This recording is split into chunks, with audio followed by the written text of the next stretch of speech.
ನೋಡಿ, ಶೀಘ್ರದಲ್ಲೇ ಸಚಿವ ಸಂಪುಟ ವಿಸ್ತರಣೆ ಬಹುತೇಕ ಫಿಕ್ಸ್ ಆಗ್ತಾ ಇದೆ. ಸಚಿವ ಸ್ಥಾನಕ್ಕೆ ಈಗ ಶಾಸಕರ ಕಸರತ್ತು ಕೂಡ ಮುಂದುವರಿತಾ ಇದೆ. ಕ್ಯಾಬಿನೆಟ್ನಲ್ಲಿ ಸ್ಥಾನ ಗಿಟ್ಟಿಸಿಕೊಳ್ಳುವುದಕ್ಕೆ ದೆಹಲಿಯ ಟೂರ್ ಅನ್ನು ಕೈಗೊಳ್ತಾ ಇದ್ದಾರೆ ಶಾಸಕರು. ದೆಹಲಿಗೆ ತೆರಳ್ತಾ ಇದ್ದಾರೆ ಕಾಂಗ್ರೆಸ್ನ ಇಬ್ಬರು ಶಾಸಕರು ಅನ್ನುವಂತಹ ಮಾಹಿತಿ ಇದು. ಸಂಜೆ 4:30ಕ್ಕೆ ಗೃಹ ಸಚಿವ ಪ್ರಿಯಾಂಕ್ ಖರ್ಗೆ ಕೂಡ ದೆಹಲಿ ಯಾತ್ರೆಯನ್ನ ಕೈಗೊಳ್ತಾರೆ. ಹೈಕಮಾಂಡ್ ನಾಯಕರನ್ನ ಭೇಟಿ ಮಾಡಿ ಚರ್ಚೆಯನ್ನ ಮಾಡ್ತಾರೆ ಅನ್ನುವಂತಹ ಸುದ್ದಿ. ಜೊತೆಗೆ ಸಿಎಂ ಡಿಕೆ ಶಿವಕುಮಾರ್ ಜೊತೆಗೆ ಡಿಸಿಎಂ ಪರಮೇಶ್ವರ್ ಅವರು ಕೂಡ ಭೇಟಿ ಆಗುವಂತಹ ಸಾಧ್ಯತೆ ಇದೆ ಅಂತ ಹೇಳ್ತಿದ್ದಾರೆ. ಇನ್ನು ಫಿಕ್ಸ್ ಆಗಿಲ್ಲ, ಬಟ್ ಭೇಟಿ ಆಗುವಂತಹ ಸಾಧ್ಯತೆ ಇದೆ. ಸಚಿವ ಸಂಪುಟ ವಿಸ್ತರಣೆ ವಿಚಾರಕ್ಕೆ ಸಂಬಂಧಪಟ್ಟಂತೆ ಈಗ ಲಾಬಿಗಳು ನಡೀತಾನೆ ಇದೆ. 20 ಸ್ಥಾನಗಳ ಭರ್ತಿ ಆಗಬೇಕು. ಆದರೆ ಈ ಹಿಂದೆ ಸಾಕಷ್ಟು ಒತ್ತಡಗಳು ಇದೆ. ಯಾಕಂದ್ರೆ 50ರಿಂದ 45 ಮಂದಿ ಈಗ ಆಲ್ರೆಡಿ ತಮ್ಮ ನಾಯಕರುಗಳ ಮುಖಾಂತರವಾಗಿ ಹೈಕಮಾಂಡ್ ಮೇಲೆ ಪ್ರಭಾವ ಬೀರುವಂತಹ ಸಾಧ್ಯತೆಗಳು ಇದೆ. ಹಾಗಾಗಿ ಹೇಗೆ ಮನ ಓಲಿಸ್ತಾರೆ, ಯಾವ ಮಾನದಂಡವನ್ನ ಅನುಸರಿಸಿ ಎರಡನೇ ಲಿಸ್ಟ್ ತಯಾರಾಗುತ್ತೆ, ಯಾರಿಗೆಲ್ಲ ಈ ಬಾರಿ ಸೆಕೆಂಡ್ ಲಿಸ್ಟ್ ಅಲ್ಲಿ ಅವಕಾಶ ಸಿಗುವಂತಹ ಚಾನ್ಸಸ್ ಇದೆ ಅನ್ನುವಂಥದ್ದು ಸಾಕಷ್ಟು ಕುತೂಹಲಕ್ಕೆ ಕಾರಣ ಆಗ್ತಾ ಇದೆ. ಹಾಗಾಗಿ ಶಾಸಕರುಗಳು ಈಗ ದೆಹಲಿಯತ್ತ ಮುಖ ಮಾಡುವಂತಹ ಪ್ರಯತ್ನಗಳು ಆಗ್ತಾ ಇದೆ.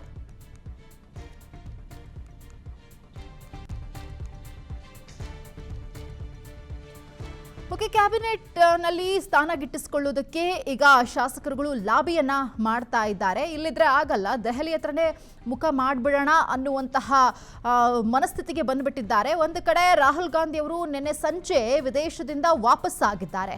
ಈ ಸಂದರ್ಭದಲ್ಲಿ ಇವತ್ತು ಸಂಜೆ ಅಥವಾ ನಾಳೆ ನಾಯಕರುಗಳಿಗೆ ಭೇಟಿ ಆಗುವಂತಹ ಅವಕಾಶ ಸಿಗಬಹುದು.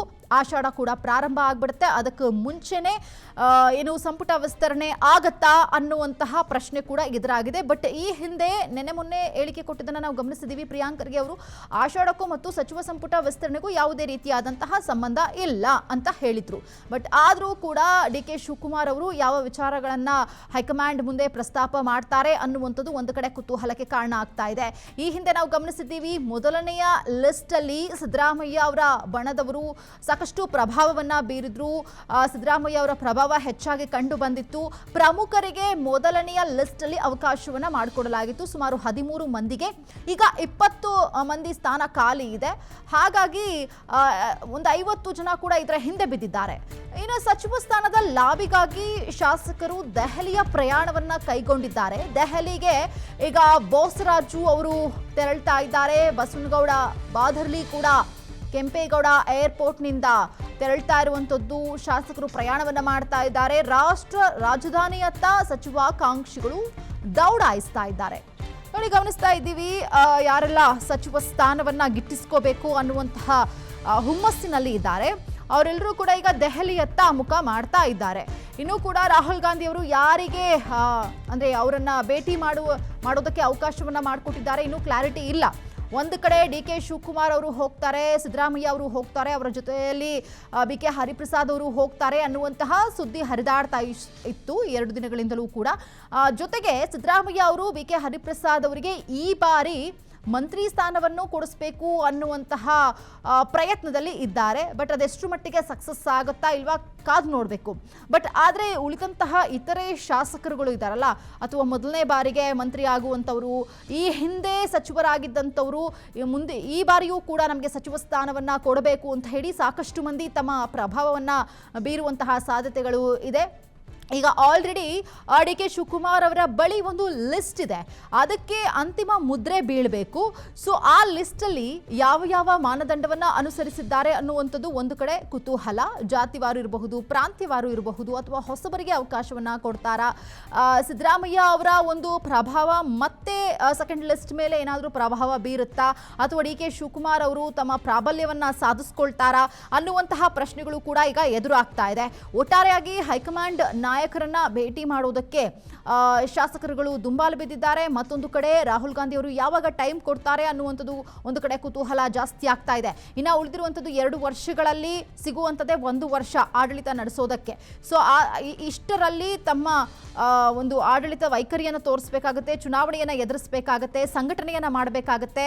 ಬಿ ಕೆ ಹರಿಪ್ರಸಾದ್ ಅವರಿಗೆ ಯಾಕೆ ಮಂತ್ರಿಗಿರಿ ಕೊಡಬೇಕು ಅನ್ನುವಂತಹ ಪ್ರಶ್ನೆಯನ್ನ ಇಟ್ಟಾಗ ಸಿದ್ದರಾಮಯ್ಯ ಅವರ ಬಳಿ ಇರುವಂಥದ್ದು ಹಿಂದುಳಿದ ವರ್ಗವನ್ನ ಒಗ್ಗೂಡಿಸೋದಕ್ಕೆ ಆ ಮತ ಬ್ಯಾಂಕನ್ನು ಸೆಳೆದುಕೊಳ್ಳೋದಕ್ಕೆ ಬಿ ಕೆ ಹರಿಪ್ರಸಾದ್ ಅವರಿಗೆ ಈ ಒಂದು ಜವಾಬ್ದಾರಿ ಕೊಟ್ಟರೆ ಉತ್ತಮ ಅನ್ನುವಂಥದ್ದನ್ನು ಮುಂದಿಡುವಂತಹ ಸಾಧ್ಯತೆ ಇದೆ ಹೈಕಮಾಂಡ್ ಮುಂದೆ.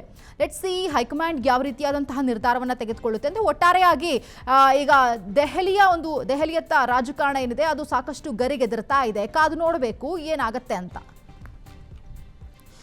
ಇದ್ರ ಬಗ್ಗೆ ಮತ್ತಷ್ಟು ಮಾಹಿತಿನ ಕೊಡ್ತಾರೆ ಹನುಮಂತರಾಜು, ಲೈವ್ ಅಲ್ಲಿ ಕನೆಕ್ಟ್ ಆಗ್ತಾ ಇದ್ದಾರೆ. ಹನುಮಂತರಾಜು, ಕ್ಷಣ ಕ್ಷಣಕ್ಕೂ ಕೂಡ ಸಾಕಷ್ಟು ಕುತೂಹಲಕ್ಕೆ ಕಾರಣ ಆಗ್ತಾ ಇದೆ ಸಂಪುಟ ವಿಸ್ತರಣೆ ವಿಚಾರಕ್ಕೆ ಸಂಬಂಧಪಟ್ಟಂತೆ. ಯಾಕಂತಂದ್ರೆ ಈಗ ಆಲ್ರೆಡಿ ಸಾಕಷ್ಟು ನಾಯಕರುಗಳು ದೆಹಲಿಯತ್ತ ಮುಖ ಮಾಡ್ತಾ ಇದ್ದಾರೆ, ಜೊತೆಗೆ ಶಾಸಕರುಗಳು ಕೂಡ. ಸೊ ಏನಾಗಬಹುದು, ಏನ್ ನಿರೀಕ್ಷೆ ಮಾಡಬಹುದು ಅಂತ ಲಿಸ್ಟ್ ಅನೌನ್ಸ್ ವಿಚಾರದಲ್ಲಿ, ಸಂಪುಟ ವಿಸ್ತರಣೆ ವಿಚಾರದಲ್ಲಿ ಡೀಟೇಲ್ಸ್ ಕೊಡೋದಾದ್ರೆ?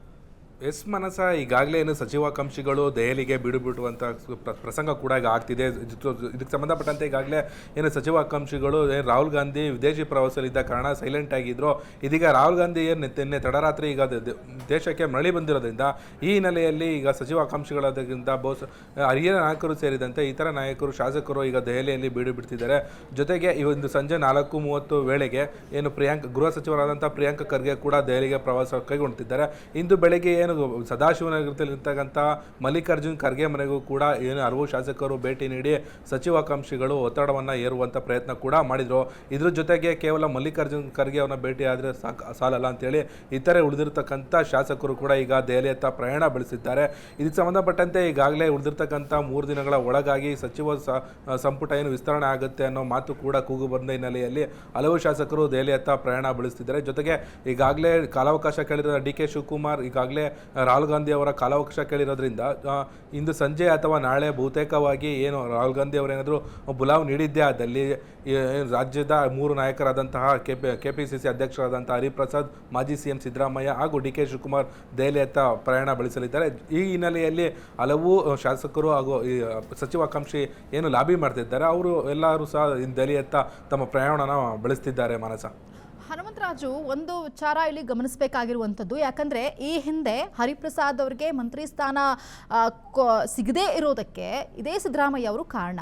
ಈ ಬಾರಿ ಕೆಪಿಸಿಸಿ ಅಧ್ಯಕ್ಷ ಸ್ಥಾನ ಸಿಗೋದ್ರಲ್ಲೂ ಕೂಡ ಅವರ ಪಾತ್ರ ಮುಖ್ಯವಾಗಿದೆ. ಮತ್ತೆ ಈ ಬಾರಿ ಮಂತ್ರಿಗಿರಿಯನ್ನು ಕೂಡ ಕೊಡಿಸಬೇಕು ಅನ್ನುವಂತಹ ಪ್ರಯತ್ನ ಕೂಡ ನಡೀತಾ ಇದೆ.